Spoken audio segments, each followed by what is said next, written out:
I have my two dolls lined up in what for me is an important position. This is my buddy Christ, my playful little doll that I believe is somehow emblematic of a grace that says that we can have humor and we can have play while we take things very seriously. We can also laugh at ourselves. Important laughing at ourselves is something important to be able to do. And that's me here in this bobblehead doll.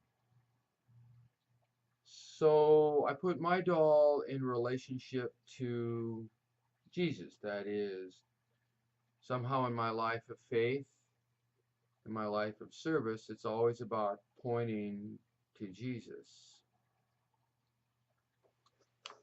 I had a Sunday school teacher once who provided a valuable learning lesson in life about how we can point to Jesus, not with words necessarily, but certainly by actions. I was a student in university. I think it was my first year. I'd come home for a holiday. And standing in the narthex of our little church was my Sunday school teacher that I'd had when I was in junior high and high school, a man that I had enormous respect for.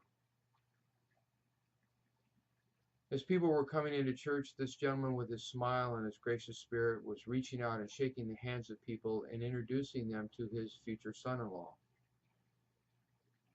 I don't believe that this young man standing there was any older than I was, maybe even younger, and nervous, standing there in his army uniform. I think he had one stripe on his sleeve. I knew his family constellation, and I knew his daughter was still barely into high school. And here he was introducing this young man as his future son-in-law. And as the facts came out fairly quickly afterwards, his daughter was, of course, pregnant, and they were planning on marrying. This young man, his background was, as I learned, came from a pretty broken home and was on his own for a long time. Without getting lost in the weeds of their story, what I remember about my Sunday school teacher was that he was modeling grace.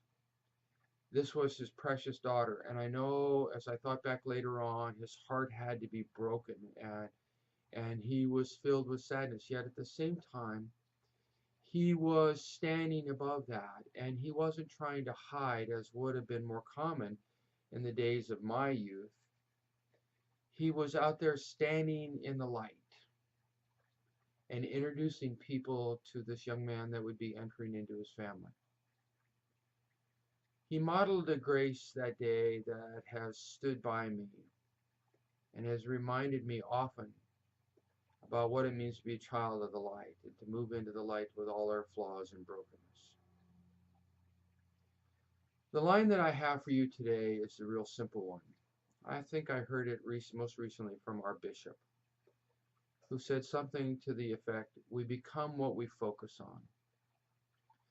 If we're constantly focusing on that which makes us fearful, if we focus on that which makes us angry, if we focus on that which leads us into resentment, if we focus on, and you get the idea, we become those things.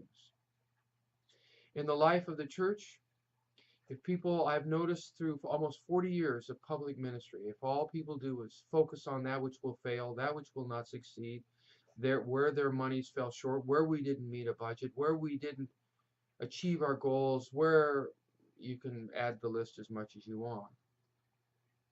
That's what we become as people of faith. People of faith who don't expect much, who don't believe that God can supply for our need, who are not willing to risk in vision. People who have trouble really experiencing grace. We become what we focus on. I think of that Sunday school teacher. I think of how in my life I have wanted to be that person of grace.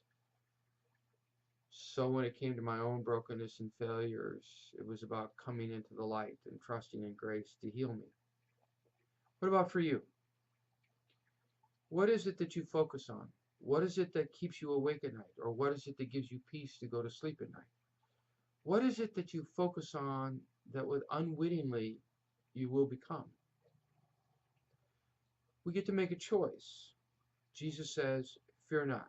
Constantly, he was saying to us, fear not. He didn't want us to focus on that which would make us fearful. He wanted us to focus on that which would bless us.